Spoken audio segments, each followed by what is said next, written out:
Hello and welcome to another Source Gaming discussion. I'm your host Nantenjex, and joining me today is Nerbion. Hey! And we have decided that we wanted to come together because we really wanted to give our thoughts on the latest translation by Sakurai in Famitsu. Now, we knew in advance that a Smash Brothers related one was coming out. Sakurai was at least kind enough to give us the forewarning. Yes, and thankfully it was in two parts as well, so it's not too much information. All at once. I think the second part is coming next week or in 2 weeks. So I think it's 2 weeks. Yeah, I'm not sure, but I'm glad he only gave us one part so we can look at it, and it's already full with new information about the project plan and what else went into the development of Super Smash Bros. Ultimate.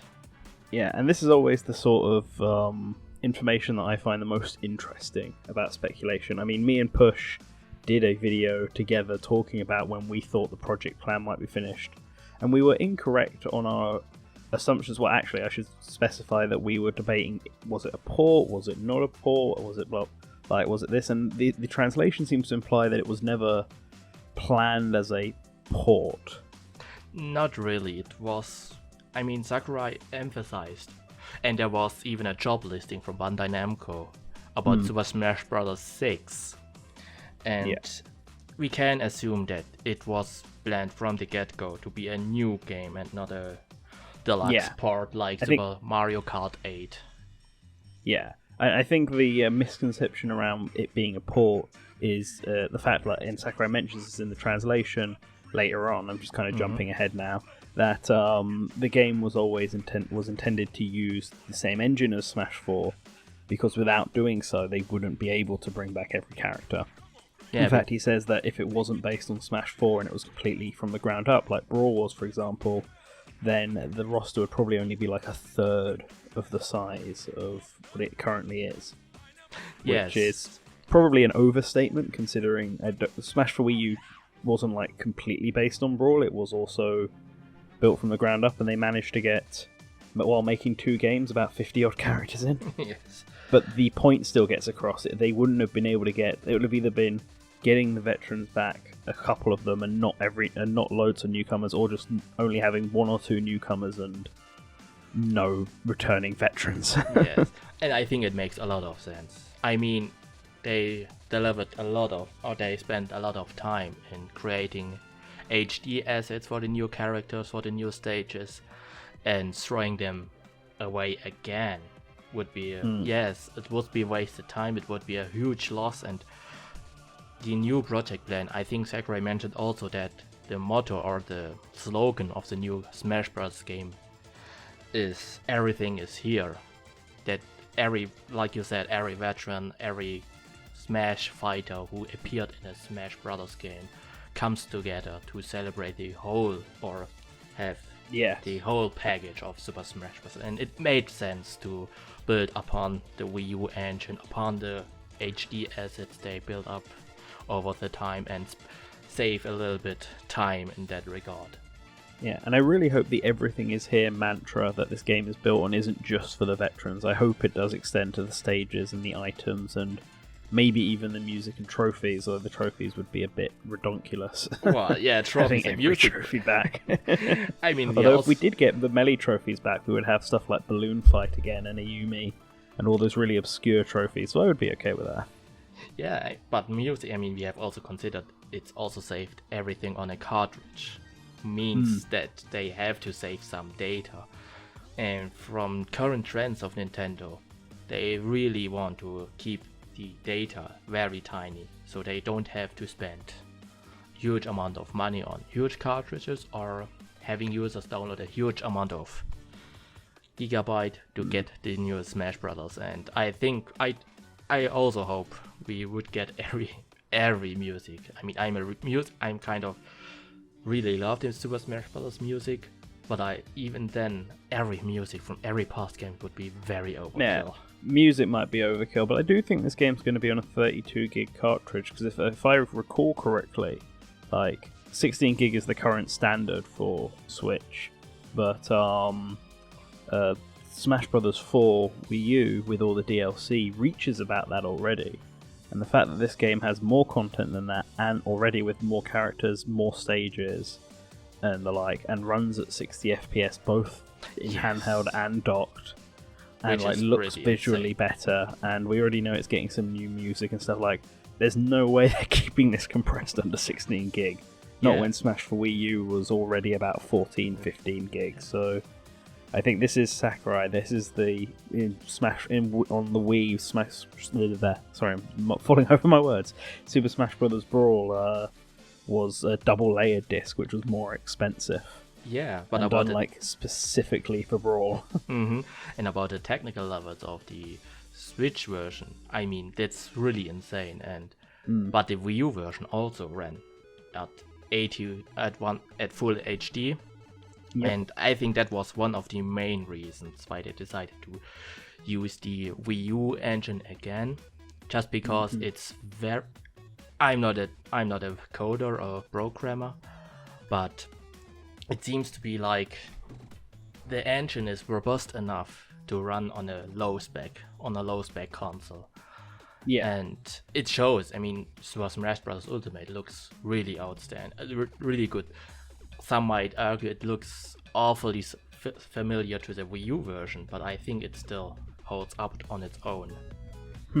No, I agree. I think I think there's going to be a limit, right, before all Smash games start looking visually very similar, unless they go incredibly stylistic with it. I mean, this is the problem people have with new Super Mario Brothers, isn't it? They all kind of look the same, but that's because they look the most Mario, and they use 3D models. Yes. I mean, my first reaction was also, oh, okay, that looks very similar, but the more you look and you watch the footage, you see there's so many tweaks, so many different stuff.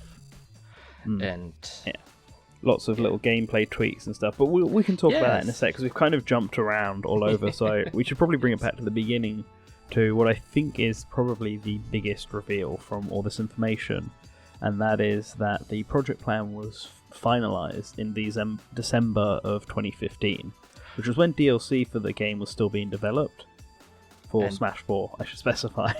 Yes, and that was a huge surprise for me, honestly, because in the middle of this, I mean, I remember Sakurai always mentioned that everyone is focusing on DLC production, on DLC development, and the job listing from Bandai Namco about Super Smash Bros. 6 was actually in the middle of the DLC development.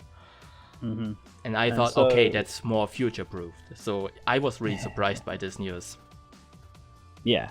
And this was much earlier than we thought, like, because we were thinking, alright, DLC ended, he probably had it in his mind to do Smash Brothers straight away. And so he would wait until the DLC is over before actually doing any work on it. But Push did point this out in our discussion, that it's entirely possible that he just wrote out the project plan during DLC, or that the game was being ported alongside DLC, because after all, Brawl was ported to 3DS in anticipation of Smash 4 before the project plan was finished. True. Like when Kid Icarus Uprising was still being made, there was a team at Bandai Namco, I think it had already been decided then, porting Brawl to 3DS. So it's entirely possible that they would begun porting the game already, although Sakurai does say that getting the staff together for the new Smash was done later, presumably after DLC. Yeah. Like Sakurai himself worked on the project plan and did the proposal, and then once DLC ended, they just grabbed more people to make the game. Yes, but it's still interesting to see when the project plan was finished, because this kicks out a lot of character speculation. Yeah, project plan is always decided and dictated what characters would be there, and the only time there's ever been any future characters is with Pokemon and Fire Emblem, where Ike was planned before Path of Radiance came out, and Greninja was planned before X and Y came out. Otherwise, they are almost always characters who have already been released to the public, or are about to be released to the public, like within a few months, and Sakurai has had time to actually play the characters and feel them and get them to understand each other, and so it being in 2015 kills a lot of characters like Rex and Pyra. Or a Springman from ARMS. Or Springman, yes.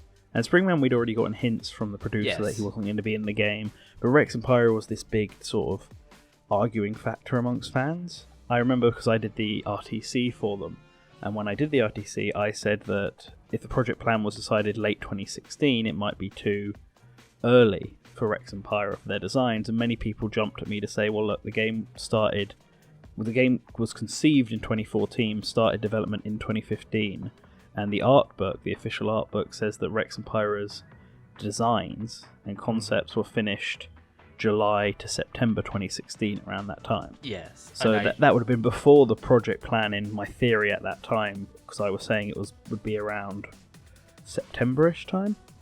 Yeah, right? Probably. So, that was my original thought. But the fact that it is 2015, before Rex and Pyra's designs were officially decided on, this really puts a damper on their chances of being in. The only real argument you could make is Sakurai, like Xenoblade, in this game, Xenoblade 2 was in development when this started, even if it was very early development, so maybe Sakurai thought it was worth future-proofing.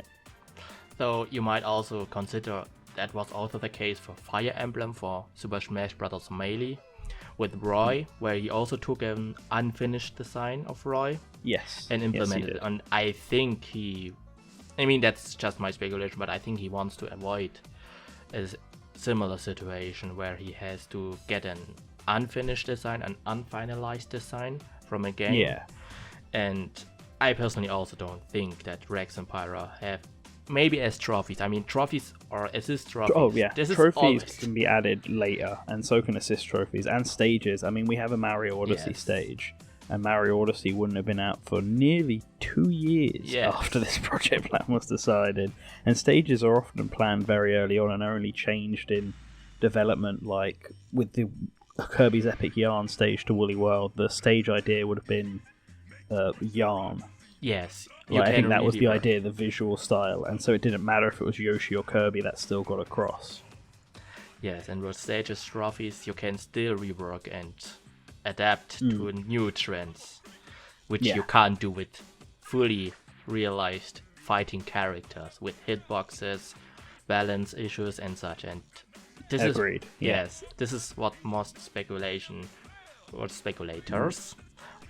don't keep in mind, that it takes a lot of time and a lot of effort to realize a fighting character in a game with every aspect. I think currently, right now, they are really, really mad busy with debugging the game, and I think, or for Springman and for Rex and Pyra, it's probably not as fighters or newcomers. Yeah, and I think this brings a very good chance for Elma to be a character in it, because that was a character that was the other character being debated. She's already out, people know her, but if the project plan was in 2016, late 2016, then Elma's game would have been out for a year and a half in Japan, so maybe that's too late. But with it being December 2015, that's exactly when the game came out internationally. So in December 2015, when the project plan was being decided on, that's when Xenoblade Chronicles X launched internationally, and it had been out for half a year in Japan. But that's enough time for Sakurai to get to know. Elma would have been very relevant at the time, because there was still DLC coming out for the game in December as well. So the game was still getting DLC, it was now released worldwide, and it was getting quite good attention. So Elma would have been one of those characters on the radar at that time. And there are various other characters within that. I did the Smash DLC video where I talked about why Corrin was the most likely choice, and in that I talked about characters in 2015, games in 2015 that would have been a focus, and I probably should have brought it up, but I didn't think about it before starting this. But I do remember there were characters like Chibi Robo. Chibi Robo got his last game in 2015, and while it may not have been the biggest hit, Chibi Robo is one of those few Nintendo series that are fairly decently popular, I'd say, that doesn't have a character or any kind of representation in Smash. I must admit, I think Chibi Robo is more popular at the niche Nintendo fans. Yeah, but if you look at the series that are missing, it's Rhythm Heaven, Chibi Robo, and the Advance Wars series, I think, are like the three major ones. And Rhythm Heaven, I think, when did Rhythm Heaven Megamix come out? Oh no, that was 2016. But I think the Japanese version, even the Japanese version was a year ahead. Yes, I think it was. The 2015, Japanese version was 2015, yeah. But I think was what's June 2015. more interesting is at that time the ballot was made. I feel like, a lot of people pointed it out that this puts the Smash ballot in a new light.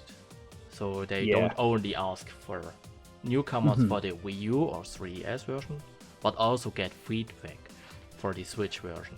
Of course, Nintendo does a lot of marketing research of which character is suitable or which character is likable, but I think it's also a really good data to have, and I think with the Smash ballot being held at the same time or at the close time the project plan was finished, I think we might see some characters we thought from the Mii Fit outfit, like King K. Rool or Ashley, that they might be more focusing or getting more attention to the fan favorites.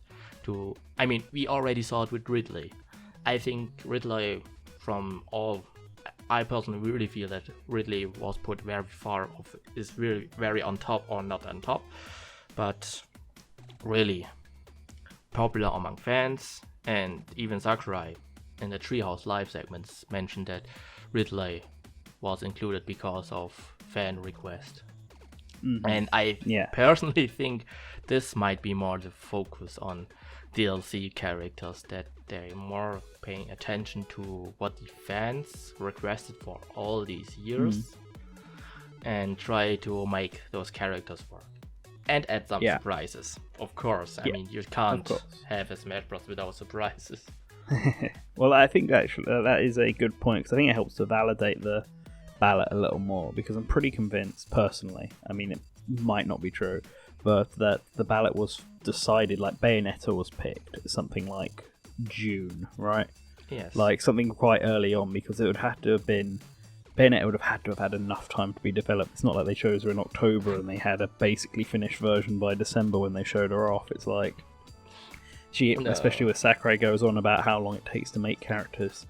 She was almost certainly decided in June, and that would line up with King K. Rool being a Mii Fighter costume as a consolation prize, like seeing him do well on the ballot back in June and quickly throwing together the costume, which would have taken a lot less effort. Yes. It's just a model.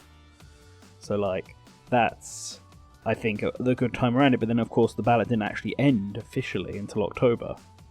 So if they decided in June, then you have all of these votes between June and October that basically were pointless, just there for the fans to have a chance to vote. But if it is really all being used for Smash Ultimate, then all these votes actually do matter. It's almost like Sakurai sat down in November and was like, what are the final ballot results? Let's look at these for characters to be in the game. And I could see that. I could really see a lot of the newcomers in this game being the fan favourite picks, like King K. Rool and Ridley, and potentially Gino and Ashley, depending on where she is in the ballot, and having a Bandana D as well. And then, because there's only a limited amount of newcomers in this game, the ones that were popular but want the top priority in the ballot, like Bomberman, Waluigi, Crystal, probably Isaac, I'm just going to say that now, are probably all assist trophies. Yes. I'm still a little bit sad about Bomberman, because I thought he was really popular and really suitable as a fighter, but even when you think about it, it might be a little bit difficult to give Bomberman a moveset. I think he could have been playable. I personally do think it's either they already have, let's just assume that the Simon leak is real and that they added Simon in because he was much easier to do. They didn't want to have both him and Bomberman, so just went with one. That's one option. Or it was just a simple matter of fact that Bomberman was popular, but he wasn't as popular as these top 5. That's true. And so these are the ones that got in. Yeah. So, but it's not really about Bomberman. That might be a topic for another discussion. Yeah. But do you have any other comments on the project plan? I think it's the most interesting thing in this article, personally, but I'm all about the design, and so... It was the most interesting. But I think we covered everything. I think it's really interesting that the Smash Brothers ballot and the project plan kind of collided. And that giving us a new light on Smash Bros. Favorite characters, making it to Super Smash Bros. Ultimate. And I'm now more, I must admit, I'm more confident in seeing King K. Rool making into Super Smash Bros. Ultimate. Yeah, I would be now surprised if he doesn't make it now. Yeah, I would be as well. Gino's the one I'm mixed on. Yeah, he was clearly very popular, but I don't know if I still have that relevancy factor with Gino, right? He's not like the most recognizable or relevant character at all. Mii Fighter costume fits in perfectly, in my opinion. But I guess we will see. Yes. So this translation obviously wasn't just about the project plan, even if that's what it started with. Sakurai also went through various other details and stuff, and the next one on our list was the actual overall mechanics and balancing to the game, because many fans noticed that there's a lot more. This game's much more technical than the last three entries, I should say, because of Smash 3DS and Wii U are separate games. Don't at me. And they essentially decided that because this game is not like the Wii, where the Wii got a lot of newcomers into the gaming spectrum, and they wanted Brawl to be relatable to everyone. Because this is much more people are familiar with Smash, much more of the hardcore community, quote unquote, that they decided that they would speed up the game, they would make it more technical, they would add in a lot of the extra details to make it a better, more enjoyable fighter to watch. And they also had the larger screen that the 3DS didn't have to make it easier to follow characters around, because that's obviously a big part of Smash, especially with 8 players with it, the screen can be pulled out so much. And what I think is interesting is all those changes you just mentioned was actually already planned, or Sakurai kept them, if I recall it correct, already for the Smash Bros. 3DS and Wii U version. And just focused, but didn't realize those ideas or those gameplay tweaks because he was focused on other aspects of the Wii U version. I guess we can chalk this down to another thing that the 3DS version got in the way of. It's probably another limitation caused by that game. Yeah, because you can't. I mean, the 3DS, I think, even if you tone it down a lot and try to make it possible as much as you can, I don't think a lot of changes that are now in the Switch version would be possible on the 3DS. Like, for example, when the players get knocked out, you can see how fast it is suddenly, how fast it gets out the screen, and I think that would be, from a design point, problematic on a tiny screen, because you have less time to react, but also from a graphical standpoint, because the 3DS system has to react much faster and much more, have to be more technical, and of course, disclaimer, I'm not a programmer. I am probably spitting out some incorrect information about programming or technical difficulties, but I think the 3DS couldn't handle the technical side of Smash Bros. Switch, and now, and a lot of people wanted those changes, wanted a less defensive Smash Bros. A more offensive, more attacking based Smash Brothers, which we can also see with roles being like nerfed, basically.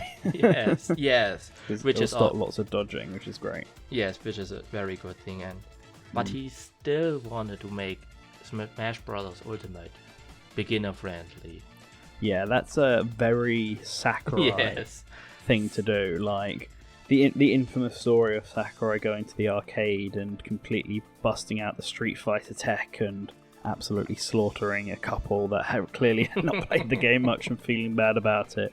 This is very much a Sakurai thing where he wants to make Smash Brothers a competitive fighter. I think all the changes here are emphasizing that fact, but he wants to make it just like how Kirby is a platforming game that everyone can play. He wants to make a competitive fighter that is fun to watch and fun to play, that anyone can do, that beginner players aren't alienated. Yeah.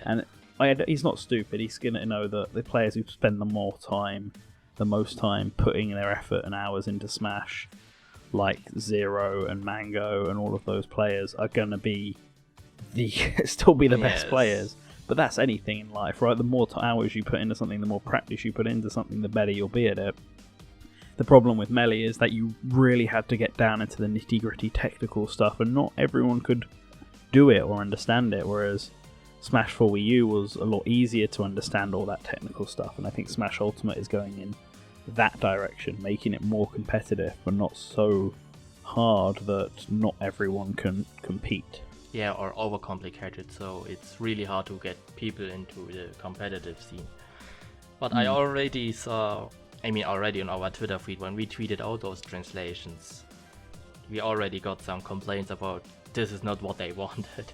And yeah, you can never make everyone happy, can you? There are people who don't like that everything is coming back because they wanted more new stuff. Yes. So it's always going to be the curse, but you just have to keep pushing forward. And I think that was also what Sakurai said. One of the lines he said, he's sure that some people still prefer older iterations of Smash Brothers. But that's not what he's going to focus.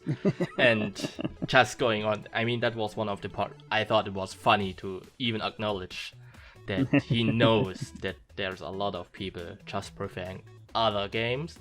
He didn't call any names, he didn't say any Smash Brothers title in this, but I think it's Melee. I think it's probably Melee. It's probably Melee. So, on to the next point he made, is he kind of clarified something that we'd already known, but people were debating back and forth whether or not he was being literal in the direct about it, or if it was a mistranslation. And that's the fact that when we first get the game, when you first boot the game up, there'll only be the Nintendo 64 characters available to you. Only, and this is still being debated now amongst our fans, and I'm not one of the translation team, but I did look through all their notes and stuff when they were translating it, and I looked at the original Japanese and the translated version through various stages, and it doesn't clarify whether or not Sakurai means the original 8 or the original 12. Yes, and that's also not in the direct. He just the starting roster of the Nintendo 64 cast, and yeah, I would think from the few seconds in the direct when it was first introduced that you would start with the original 8. And I only say, and I've said this to other people, and the only reason I say this is because when he first said that, he only had the original 8 on screen, and then Luigi, Ness, Captain Falcon, and Jigglypuff all flash in, and then everyone else starts coming in from the side, which to me says that you start with Mario, DK, Link, blah blah blah blah blah, and then Luigi, Ness, Captain Falcon, Jigglypuff are like the very first unlockables you get. Like, do one Smash game, and you get Jigglypuff. Beat Classic Mode for the first time, and you get Luigi. Like, very basic unlock requirements to get those 4. Basic. And then the rest. And you have to unlock those 4 in that order before you can start unlocking everyone else. That's just spitballing here. But I think, personally, you'll only start off with those 8. That's enough to just do 8-player Smash and have everyone unique. So it's like the bare minimum you can have. Yes, that's true. I agree with every point. I think it would be very weird if they animated and Sakurai actually meant that all 12 characters from this Nintendo 64 would be available from the start. That would be contradictory, and I think they're smart enough to avoid such an obvious mistake. So I also think they're going to focus on the first 8, and I really hope it's going to be easy to unlock all these characters. Because that is an interesting point, because it got brought up by Sakurai as well. Following on from this, that it's those who are more tournament focused and just want to jump in and play with everyone are going to find it much more of a hassle in comparison, because there are plenty of fighting games out there like Street Fighter and Tekken where you just start with everyone. They're all available. You go, except for the DLC characters that you even have to buy, but apart from that, everything else is there. and it's Yes. fine. And this is something like, I remember in Smash for Wii U, he kind of addressed this. He was like, I want to keep unlockables because people like them, but I want to make them incredibly easy because people who like unlocking stuff have something to unlock. But in Smash for Wii U, it was pitifully easy. Like, you play for 1 hour, just Smash mode, and you have everyone by the end of it. Really? Basically. I did it wrong back then. I mean, it depends obviously how you do it. Well, I remember when I did it, because we just wanted everyone, we just put 1 minute matches and just play for... No, I think we played a bunch of matches normally at first, and then we put 1 stock matches on and just had someone jump off the stage. Oh, this is the ending trick I matches also in did. like 2 seconds, and then that you got everyone because it was just a match limit rather than a time limit. I think those multiplayer unlock criteria, I think they will still be back. Oh yeah, they will. I think Sakurai's final point on the unlocking characters is comparing it to the feeling of buying new cars in racing games, but says it will be much easier than that because most players never buy every car. Yes. But he said there would be multiple ways of unlocking new fighters, and I think that's like really interesting because there's always been multiple ways. There's always the versus requirement where just doing a certain amount of matches or doing it in it's just matches. Doing it in a certain amount of matches will unlock the characters, and that will be back. And then there'll be the alternative methods, which will be like classic mode, event mode. I'm assuming that's what they're going to be this time round. Classic mode, event mode, target match. Play with each of the original 8 characters at least once. That'll probably be one of them. Or play lots of Smash Tour. That will be back. That will be Come really first back. in Smash Tour 5 times to unlock Mewtwo. Oh boy, so many people will be not happy. I wouldn't be happy about this. But I think they will have stuff like that to make for those who like to unlock it, to make it easier. But I also thought, actually, literally going with the car thing in Smash for Wii U and 3DS, you could buy trophies. That was a new feature they added, so that not everything was up to RNG. Like, I mean, the trophies that appeared were random. Yes. But if a trophy was there that you didn't have, you could buy it, and that was good. What if they do have that, and that coins you get during classic mode, if you save up enough, you can just purchase to unlock one of the characters? Because they're clearly not afraid of hiding who the newcomers are here. I mean, they're shown, if we only start with 8, but they've already shown us 68, it's like, we're already going to know going in who most of the character unlocks are. So maybe it'll just be like, here, you've got 100 coins from beating classic mode, you can keep saving this money up, or you can use it to buy Pichu or something and get him early. I would do that instantly for Pichu. No, but I think that's an interesting theory. What kind of makes me doubt about it is the way he said in the translation that unlocking every character will be way more simpler than buying a new car from the in-game store. And this is what makes me feel there's going to be a different system that doesn't involve of unlocking or buying new Smash Brothers fighters. And I think it had probably more to do with, like you said, more multiple or various ways to unlock the characters. So I think that's more the case, and honestly, to speed up stuff, just buying all characters from Smash coins would be a blast. But I think this is not what Sakurai wants to go for, and wants to have that feeling to achieve something, to have a reward of doing something great. Yeah, and I appreciate that because having everyone so early in Smash for Wii U, like I know a lot of people like only played classic mode a bit and then stopped. And I played it with everyone because I'm an obsessive who wanted to get every trophy. And that alone, getting just the trophy at the end of it, is enough for me to play through classic mode. But many people I know just couldn't be bothered after they unlocked everyone. They just wanted to play Smash mode. And so this is a good way to motivate people to try all that extra content and have better motivations from event matches and stuff. And I think there's a really interesting point that Sakurai brings up in this translation that when in fighting games like Tekken and Street Fighter, he never really gets around to trying every character out because there are just so many straight from the beginning.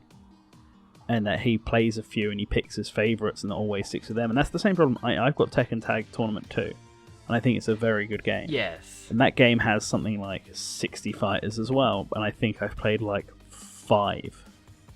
Like, I played the ones I was familiar with, and then I settled on the robot girl, and then I just didn't bother playing anyone else. Yeah. And there was nothing to unlock in that game, so I just played classic mode in that game, arcade mode a few times, tried to get the secret last boss, and then I just defaulted to multiplayer mode for the rest of it because there was no reward for doing arcade mode with anyone else. I mean, you could unlock bikinis. I mean, that was an option. I mean, but I also agree. I mean, I also have Tekken Tag Tournament 2 and recently Tekken 7, but I also only picked like a few like Kumar or stuff, and also don't bother. And when they first showed up that screen animation of the characters, I first thought all the veteran fighters or all the characters will be available with an update, with an DLC update like Splatoon 2 or Splatoon 1 or recently with Mario 10. Oh god, so yeah, no. I was so hoping nervous. that wasn't the case. No. So I'm so happy that Sakurai decided to go another route Yes. of making And it easier at the beginning. Yeah, and yes. Sorry. No, it's no problem.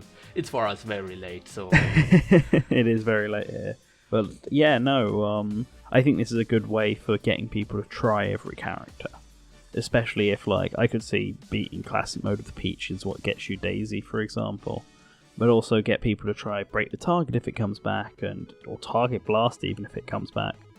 yeah, probably. 50-man, 100-man melee, bring that back, and Smash Tour or Smash Run, getting people to like. I'm fine with having a character behind Smash Tour if I only have to play it like once. An amount of once, maybe at max the amount of fingers on one hand, but like nothing any more than that. Especially if I'm going to have to be doing it solo.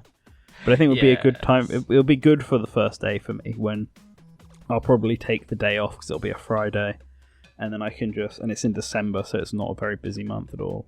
And I can just sit there and spend the day unlocking characters and trying different modes and figuring out how to unlock characters as well. Like, there was still Melee unlocking Falco and Mewtwo in Game & Watch are some of the most like surprising and exciting moments for me. Yes, surprising is a very interesting key point. I mean, a lot of people want surprises. When I first played Melee, I mean, I spoiled myself at first, but I was really surprised to see Mewtwo being a playable character. So, but I think that sense of surprise, I think we won't get that at all.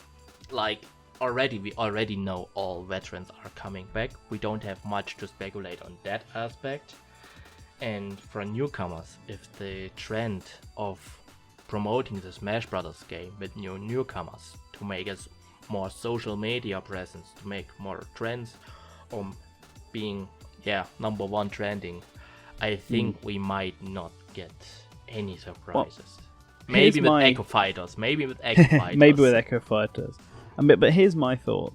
Like, Breath of the Wild, the whole point of that game was exploration. And even though Nintendo did a bunch of trailers and we knew who the 4 champions were, and we knew vaguely like that there were 4 main dungeons and Hyrule Castle would be the end point and all this, actually exploring and finding your way out there in the moment to moment was far more engaging and led to good surprise moments than the actual results. And so I think even if you know Young Link is in this game, if you're just randomly playing an event match and suddenly at the end of it Young Link appears and you have to fight him to unlock him, that's a surprise. Okay. If you didn't know that it was coming up, which, you know, it's possible you could just avoid the internet for the entirety of November. But if that will be something that they will certainly not tell us going in. And I think for many gamers, even if they know which characters are in, they're not going to know how to unlock them, at least at launch. They'll have to wait for a guide. And that's and a really good point. They know how to do it. That's a really good point, and I hope they can give us that sense of surprise on how to unlock characters, to surprise us with, oh, suddenly there's Young Link to unlock. I was not prepared for that. I was not prepared. Or that's what I hope to get from all of this, because I'm sure with our job especially, we're gonna know blooming everyone. I'm sure the game will be leaked to a few people behind scenes, from maybe even people with reviewers. So we're bound to hear like a few weeks before Smash comes out the whole roster or something. So I'm bracing myself for that, because it feels like an inevitability more than anything else. But as long as I don't know how to get them, that's good enough for me.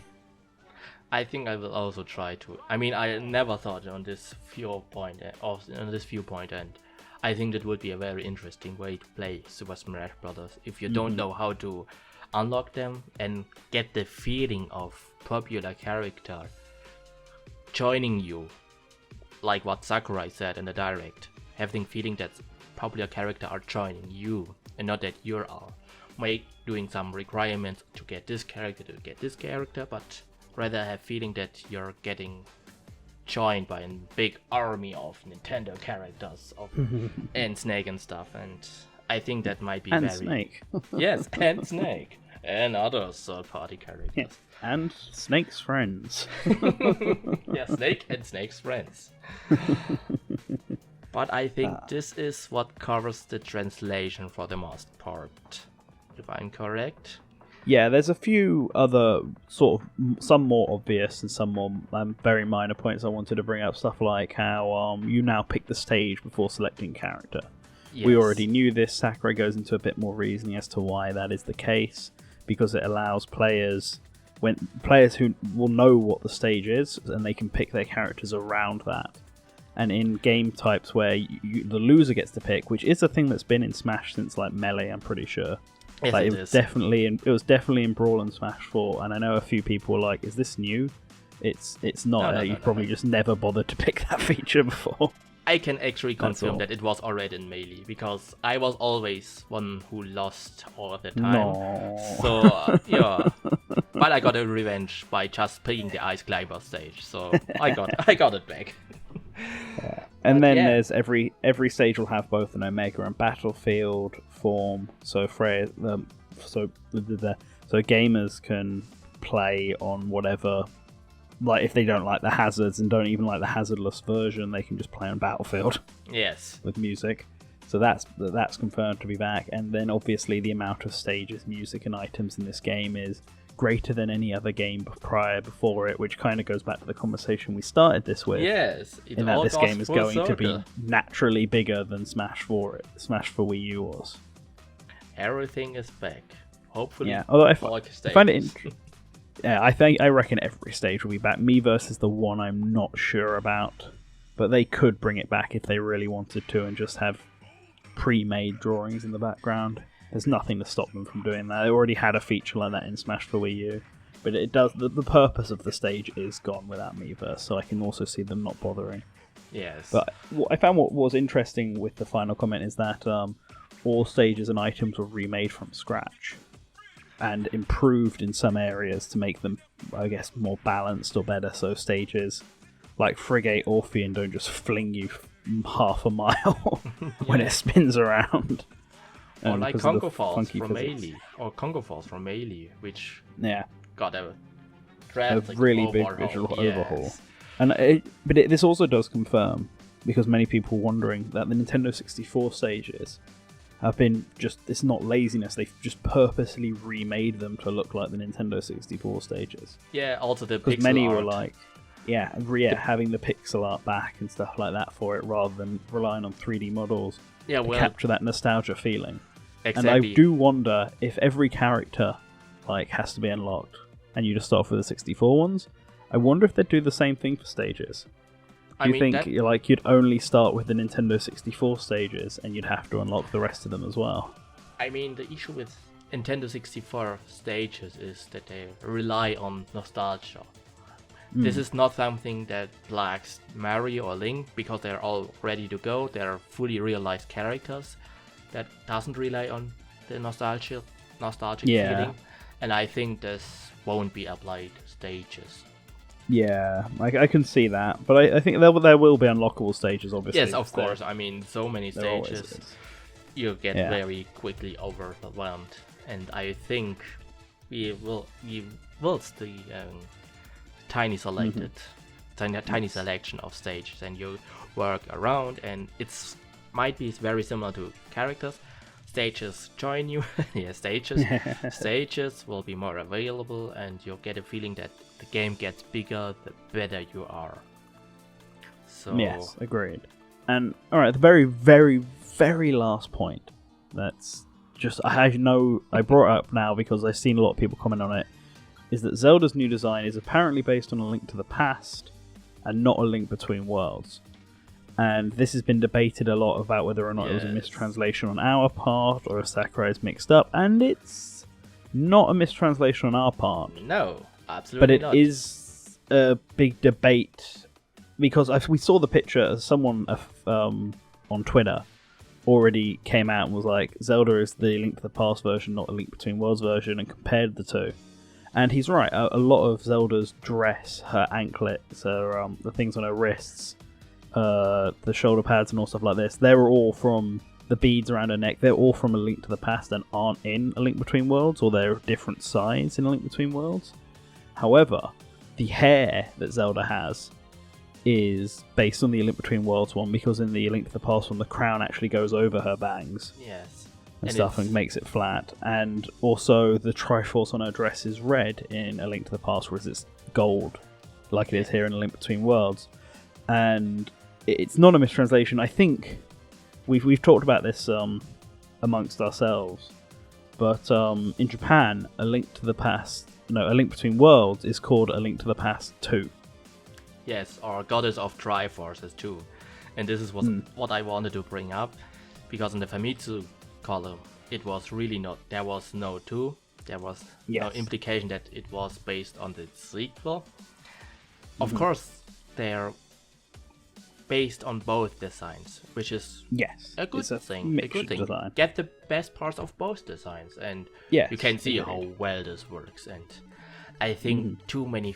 I mean, even in the direct, I also watched the Japanese direct, even though I don't understand a little bit, but I could clearly see that they really only refer to the Zelda design from Goddess of Triforce, not Goddess of Triforce 2, or in our translation, or more localized here, A Link to the Past 2 wasn't referred to it at all, and I think I can see why there's so much confusion, debate on which design, but I think it's just both. It's just both. Yeah, it's a mixture of both, and I think with the game having the same title, just 1 and 2, the name may very well just be a reference to this series of games. This is the Zelda from the A Link to the Past games. Series.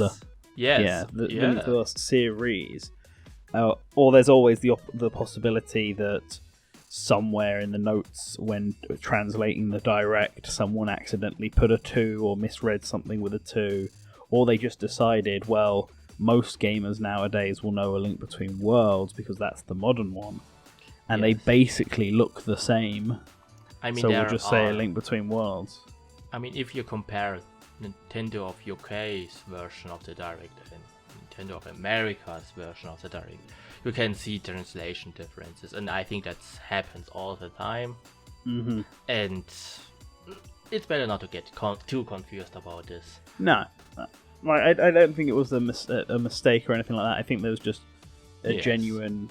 It made more sense in the localization to say A Link Between Worlds because that's the one everyone knows. Whereas in the original, direct, Sakurai said A Link to the Past, and they didn't obviously translate that. They just kept it as what he said, and so they just kept it as A Link to the Past, or it refers to the series. We don't know, but I wanted to point that out because people were wondering if it was a mistranslation on our part, and it's not. No, it is just that Zelda's design is based on A Link to the Past. Remember, we don't do any mistakes. Yes, we had 3 translators working on this and collaborating and stuff, and I think we would have noticed a 2 next to the name. Yes, I mean, it's still nice of the people to come to us and mention it and trying to improve the translation, because we can. I mean, I just joked about it, but you can still, even for translators, there can still be errors we just overlooked, and I'm so glad we have such an engaging community to look out to see, is this right, is this wrong, and this is what Souls Gaming is all about, actually, to correct misinformation, and I'm glad we kind of got the community yes, sticking to that mantra, our mantra. That's awesome. But yeah, so the next part of this translation, this was obviously part 1. Part 2 isn't out yet, otherwise we would have already done it. It comes out, I believe, in 2 weeks, because that's the usual Sakurai schedule for Famitsu. He does an article every 2 weeks. If it does come out a week later, great, because there are some things here that he said he would only talk about in the next one in detail, such as how it was a real struggle for Nintendo, like to get Nintendo's backing on this, and how it was apparently risky to twist some arms and try and make this game happen. But he's not going into detail, so I'm very curious what he means by that. Oh, I hope it doesn't. In part 2.